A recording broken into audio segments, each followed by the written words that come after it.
What's the number one challenge for businesses today? Workforce development, attracting, recruiting, and retaining people.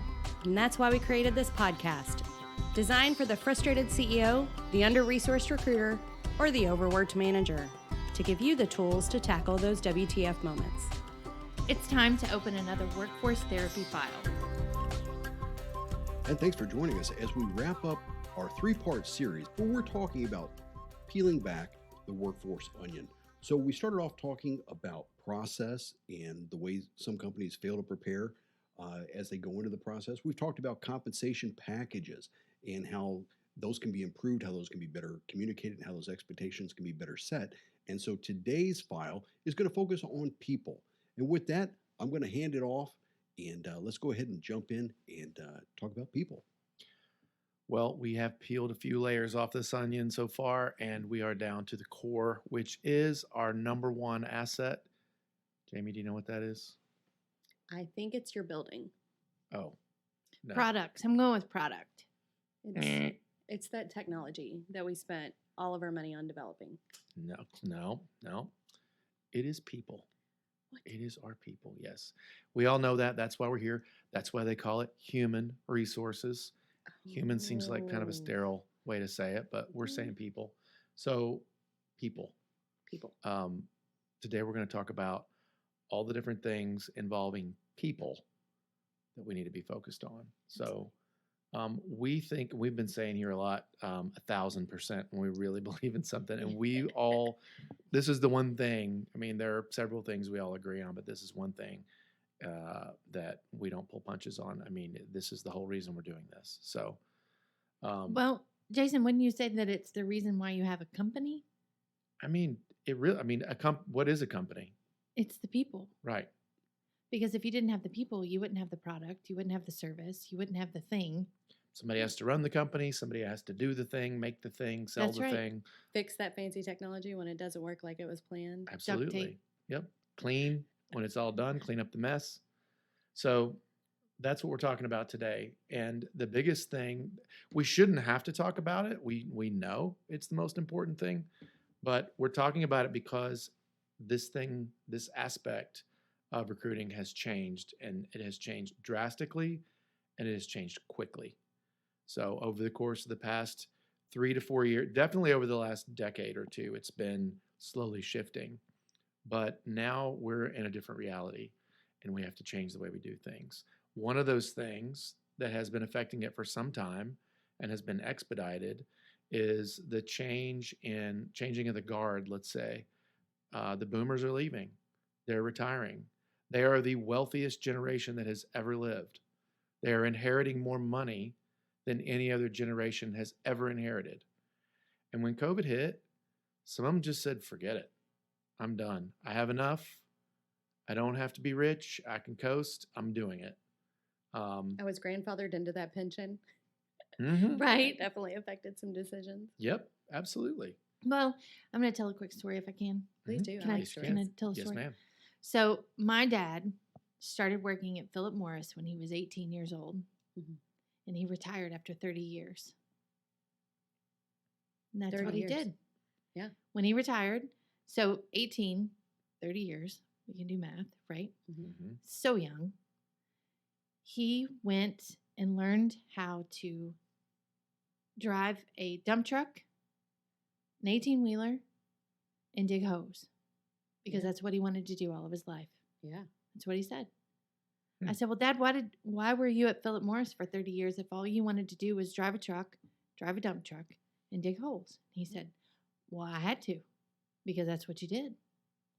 You went to work every day. You provided for your family, and you got a gold watch. Yeah. My dad did the same thing working for the utility company. Right. And then when he retired, he signed up to be a substitute janitor for the city schools where I grew up. And I'm like, really? Why would you choose that as your retirement job? Yeah. He said, as a substitute janitor, I get to pick whether or not I say yes.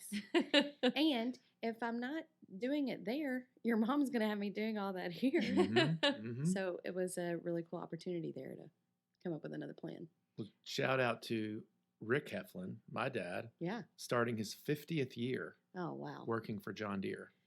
That Nicely is- done, Rick Heflin. Oh I my don't- gosh. all you- Hashtag, I don't know if I want those goals. All of you C-suite people at John Deere, listen up. This guy is probably your longest running employee almost ever. Yeah. I don't think anybody knows. I've got to reach out to them and let them know. But They have to know.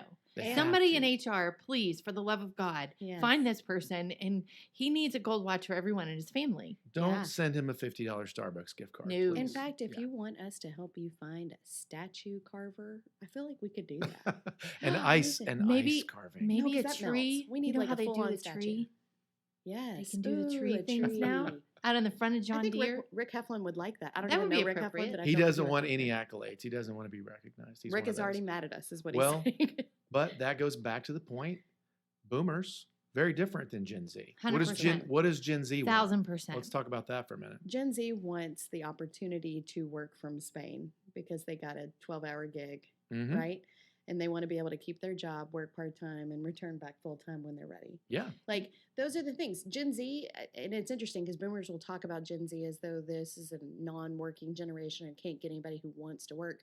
It's not that, but they're not willing to invest everything they have in order to prop up a company.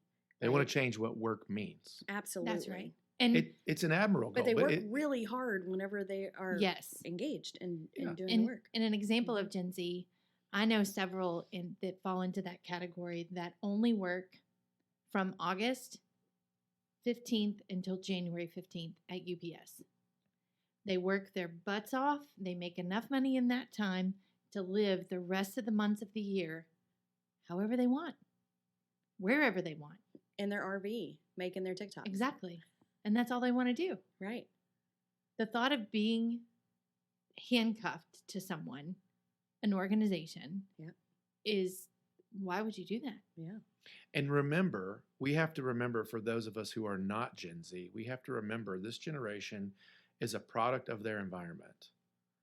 They have come up between 9/11, Mm-hmm. a stock market crash, Housing market crash. housing market crash, and COVID. Mm-hmm. And so all of these things have created this life is short mentality, you know. Yeah, Mhm. I can agree with that. And a lot of us and of other generations, I'm Gen X, I mean, we're feeling that way too. Mm-hmm. So the way we work is changing. Now, I will say, in defense of all these large organizations, that ship has to turn slowly. It can't do a 360. It is a massive, massive cruise ship, you know, to be trying to turn. So that's kind of what we're going to talk about a little bit here in this part is, you know, what are the things we can do to turn that ship? What are some of the, right now we're talking about some of the problems or the root causes of what's going on right now. Well, that brings me to thinking about, like, when you hear how different they are, the other things Gen Z are actually most generations now that have been using it. If you've been using a smartphone, your expectations for how things work have changed. If you have clicked your one-click setting on the Amazon app and purchased something and you got it within 24 hours, your expectations for how things are supposed to work have changed. So we had one client that we were trying to figure out why, whenever they would post, it looked like we had all of these candidates that started but didn't finish the application. Mm-hmm. The cool thing about their system was it gave all types of analytics that they had never opened. So when we went in there, we found that there was this huge population. I want to say it was like 75%. I might be making that number up, so don't quote me on that. But it was a really big number, okay, of individuals were filling out their applications on their mobile phone. Yeah. So the eject rate for individuals who started their application, so that meant, let's think about that for a second. That meant that the job posting that we wrote, it attracted them. Yeah. The information that we put out about the company attracted them. And then they got into the application. They started filling it out and they were like, but that's too long. Yeah. I am not going to do that. And they decided not to apply. Well, what a missed opportunity. So one of the things that we did was we actually went back and said, what do we have to know about applicants whenever we're designing this application for your company? What are the things you will absolutely read that will make the decision about whether or not you move them forward in the process? And compliance nerd, Miss Jamie over there, Yes. we have to make sure that we're identifying the difference between a candidate and an applicant and what all do we need to have for a candidate versus an applicant, and helping our employers understand that you don't have to have a full application to have a conversation with somebody. Absolutely. Making sure that the experience of what it is that the individuals are going through is exactly what they're expecting, because ain't nobody got time for that. Ain't nobody got time for that. No. And, to your point about mobile devices, we see a lot of data, a lot of Google Analytics data daily. And this is not proprietary information at all for any of our clients. This is just a solid truth. Most of your users are using the web on a mobile device. So when you have an application that doesn't adjust itself for that device, it doesn't react, as we say, to that device and become the correct size and shape. So if they're having to scroll to the right, scroll to the left, scroll to the right, Pinch and zoom. pinch and zoom back out, scroll down. You The can't do that at drop-downs- a stoplight. No, and that's where they're filling their applications at. Yes. So one thing we discussed before we got into this episode were leads versus applications. Now, what are we talking about? A lot of people in this business, they need an application, right? They've got to fill out the 5-page application. They've got to do everything to be in compliance, right, Jamie? I don't know that they have to do all of those things to be compliant, but yes, they have to put everybody through the same process. At Before the they end, can offer them the yeah. job. That's right. legally, someone's going to hold them to that. Mhm. But what if you could get a lead? What if you could get a name, an email address, and a phone number today of someone who really wants to work for you Yeah. and is eager? That we know to be competent at doing the work.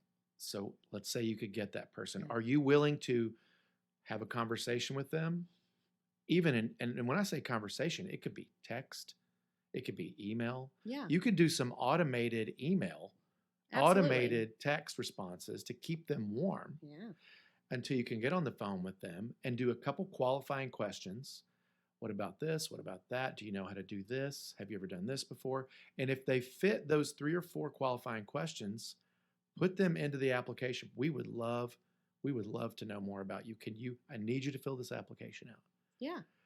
That to me, is that's not any different than that phone call. To me, is not that much different than somebody reading your job posting. Mhm. This is just an exchange of information about the opportunity. It's gauging interest, engaging whether or not there's somebody you want to encourage to go through the work to fill out your application, and them getting some sort of perspective about your company. Some sort of introduction to the kind of place that you would be to work for. I don't know who out there is driving a car right now, so you don't have to participate in this, but show of hands, who loves reading applications? Who loves reading those resumes? Favorite pastime right with here. the with the BS intros and Yeah. I'm looking for a position that will fulfill me. Just get to it. Do you know how to do this job? Do you want to do this job? Do you like the You company? know what? You jest. But here's the thing. When I first was looking for a job, Here we go. I remember working for somebody who would not read a resume that was not on resume paper. Like, Stop. Oh, like True textured. story. Like yeah. it had to be like a certain weight paper to Where be are they considered. now? I don't know. I didn't. We need to hashtag We that. didn't stay Where are they now? connected. R.I.P. I don't understand what happened there. Imagine there. Yeah. I think one of the things to think about today. Everybody wants something yesterday. Mhm. Everybody wants the quick food, the quick diet, the quick loan, the fast car, the big house. Everybody wants it now, right now. But the antiquated ways that companies, oftentimes that we walk into, and how they still go through their entire application process has not changed at all. And then they get frustrated and torqued off, and why don't we have this and why don't we have that? Well, you haven't changed anything about the way people are getting attracted to your company since you opened the door. Mhm. But how many It's- phones have you had it's- since the iPhone came out? It's Uh-huh. not dating anymore. It's speed No. dating. Yes. That's right. Well, and some of the things that I feel like employers have come to accept is this is how I decide whether or not somebody I want to invest time in. Mm-hmm. A lot of those things are just non-starters now. Like, I had a conversation recently where they found somebody who had responded to them. We're having a whole conversation back and forth through Indeed messaging. They love their application, they love their experience, but they didn't send a cover letter. Why do you need a cover letter? Why do you need a cover letter? Bring this person in, because if they're a great candidate, Hang they're on. going to go I somewhere must have else. missed the first part. Someone that you work with Mhm. wouldn't have someone Somebody come I in, worked with. Mhm. Mhm. Wouldn't have a candidate come in that applied through their posting That's right, because they didn't have a cover letter. because they didn't have a cover letter. They still do those? But here's the things. Yeah, some people still do cover letters, Molly. I know. But here's the thing. There are all kinds of people who have figured out that this is the secret sauce I'm looking for in this candidate. Do they have a nice cover letter? What's their handshake like when they come in? Did they dress up for the interview? There's all types of things that happen whenever somebody's going through the selection process that weeds them out. And a lot of it has nothing to do with how good they're going to be as an employee. Yeah, well, we're talking about, we started this talking about generations. I mean, the way a boomer walked into a job interview in 1968 is a very different Yep. way than a Gen Z walks in. Yeah. They Yes. may be dressed more casually. They may have full arm tattoos. They may, they want to talk about those experiences. Hey, how much time do I get to travel each year? Hey, I like to do this on Fridays. Crazy thought here. Some people don't even work on Fridays now, That's right. or they do half days. Where And is that? so- I want to go there. I know. Well, You own your company, Molly. we can do that, by the Oh. way. If you, yeah, And then you pay for it on Sunday. yeah, right. Get Well, ready for Monday. They'll work 4 tens, or That's something okay. like that. But the point is, it's going to be different. So be prepared for it. And the hardest thing, and I sympathize with these talent acquisition teams, but the hardest thing is communicating that up to Mhm. senior leadership, because they say, like we said earlier, they always say, this is the way we've done it. And it's always worked. But you're sitting in a seat where you're saying, it ain't working anymore. That's right. So what do we do have to change some things. The question is not whether we're going to change, but what we're going to change. Well, and we have to define what are those behaviors that absolutely make a difference in how well someone's going to do in this role. Mm-hmm. Because I have sat on phone interviews where I've heard the fire alarm going off in the background, and I have to tell you that does drive me crazy whenever I hear the beep, beep all the way through. I've sat and you could hear that somebody needs to put their seatbelt on because they're Did- driving down so you hear the bing, bing, Did you bing mail in the the- background. Candidate a 9-volt battery. I've Sorry. listened to someone smoke, and you can tell the difference, right? So as a recruiter, you're sitting there and you're having this conversation, and there's so many recruiters that believe that you're supposed to have a certain amount of reverence in this definition of professionalism, but it is not as widely accepted a definition anymore, right? Mhm. So you have to make sure that what you're asking is work related, and that you're really trying to figure out how successful they could be in the role. I think removing bias from the entire recruiting process is the most difficult of all the recruiting tasks. Absolutely. yeah. Because And people are people. It starts with We the all name. have them. Yeah. You look at the name on the application or the applicant tracking software or the resume that comes in. You look at someone's name and your brain, without even thinking about it, pops into somebody that fits that name. Yeah. What do And you then what do you think of when you hear Jason? tall, Friday dark, and the- handsome. Friday the Mm. 13th. Mm-hmm. Oh yeah. Okay. Well, Two those are two completely very opposite. different descriptions. What do you think about when you hear Molley? Pigtails. Yeah. I hear fun. Thanks. Flip It flops. sounds like fun. Molly. Yeah. Yeah. Flip flops. Yeah, Yeah. I love it. And Jamie, if you don't say the bionic woman, you're wrong. Bionic Woman. There you go. Okay. I was going to say Wonder Woman, but you But- Was it Bionic. Wonder Woman? Bionic and Wonder Woman are not the same. They're not the same, but one of them But- was actually named Jamie. Okay, that's another episode. Yeah. All right. If you know, comment below. That's right. But they're looking for flexible schedules. They're looking for all sorts of things that maybe we didn't. Let me ask you guys this. Hold on. Mhm. I just had a thought. Okay, here So we go. we were talking about things, like you said, there are preconceived things around names, and that's the very first thing you see. Yes. But what about in a resume or an application when they misspell things, or they leave something in that they intended for a different employer? Mhm. That's attention to detail stuff, right? So Mhm.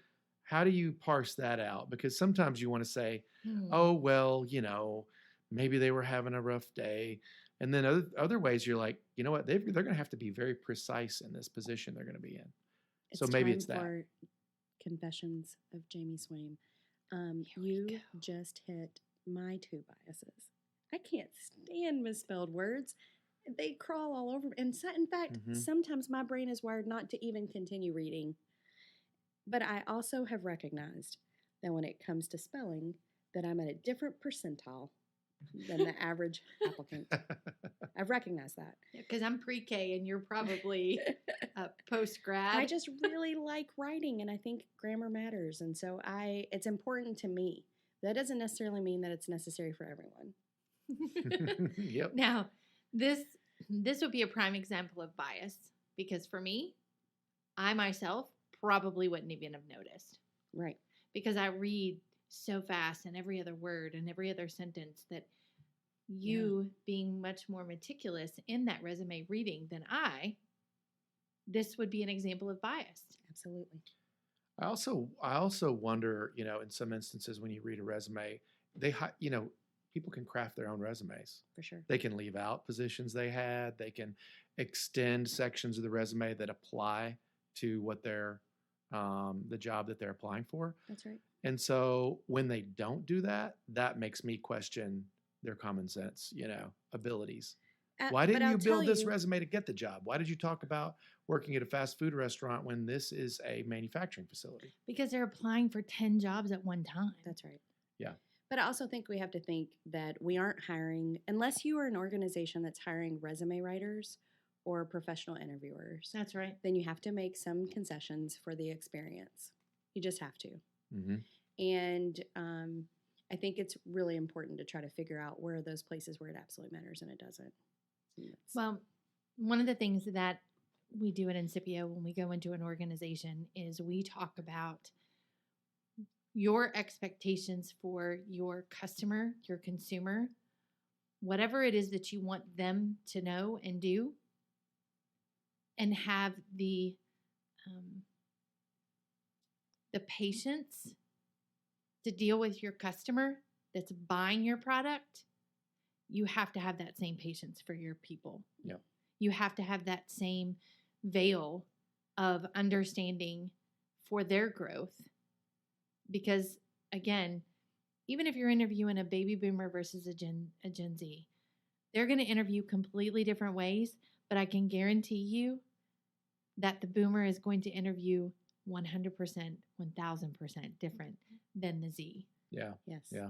But they're going to give you two different things too.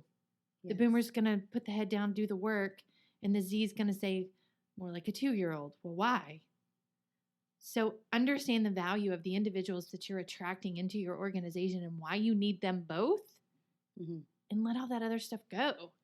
My opinion. Well, Right. and guess what? You're selling your products and services to Gen Z. Yes. Absolutely. Who knows them better than themselves? And so, keep that in mind. And so many of them are selling products to each other. Everything about how they communicate with each other from In the 10 seconds or less. in 10 seconds or less that they're using and influencing others with their stories about their employment experiences and where they work and all of the side hustles that can now make it to where you don't have to work for anyone, right? You want to go into Canva and make a planner? There's 50,000 TikToks out there to tell you can do that and support your life. The number one way people find new products, TikTok. social media recommendations. And a lot of those Absolutely. recommendations are manufactured. Yeah. So sure. I think, so a lot of that is technical on how we approach these generations. But I think another aspect we need to consider is culture. Yeah. A little softer. But I mean, what are your values as a company? What are their values as a potential candidate? And then how do they match up? Do you adjust your values to them? This is a sticky situation. We're getting into kind of a But a it does weird bring place. us, Jason, thank you for you didn't even know you were setting it up like this, but I appreciate it. Mhm. Thank you for bringing us to Parcel's compliance tip of the day. So recruiters, when you're talking about, or Here hiring we go. managers, that's Legal right, beagle. buckle in. When you're talking about evaluating candidates, one of the places that I see that organizations have started to get themselves in trouble is by evaluating culture fit in the interview. What I would In the encourage interview? in the interview. Okay. Yeah, so they're asking questions to try Yes. to gauge that. I've seen some really awful examples of what employers have thought this is going to help me know whether or not this person's a culture fit. You like dogs or cats? Are you We had one where they were like, if you could be any truck, what would you be and why? Truck? Truck. Mhm. Okay. Yep. And you Apple already have or an answer for orange? that, don't you? Me? Do Yeah, I? yeah. Absolutely. I know. Yeah. Mhm. So it was interesting because I had one person tell me that they were an SUV because they were functional and pretty. That's a great answer. But that's not a truck. But it doesn't tell me anything about how you're going to do the job. So when you're talking about culture fit and how individuals react to those kinds of things, a lot of times what you're doing is really honestly just exploiting your own biases. So I would ask you to think about the culture that you want your organization to have, the values that you espouse, and try to figure out how individuals best contribute to that culture rather than whether or not they fit. Because some of our companies that we work with have cultural elements that we don't want more of that, right? We want there to be some positive shift. So that does bring me to the part where we are going to wrap up today. We know that this is a lot. We always cram a lot into our sessions, but there are liner notes that provide our contact information and also will give you the transcript of our time together. So thank you very much. Jim, close that file. Thanks for listening to the Workforce Therapy Files. We hope you learned something new, and we're thankful for the time that you spent with us today. If there's a topic you'd like us to discuss, reach out to us. Our contact information is listed in the show notes. Until next time, keep your head up.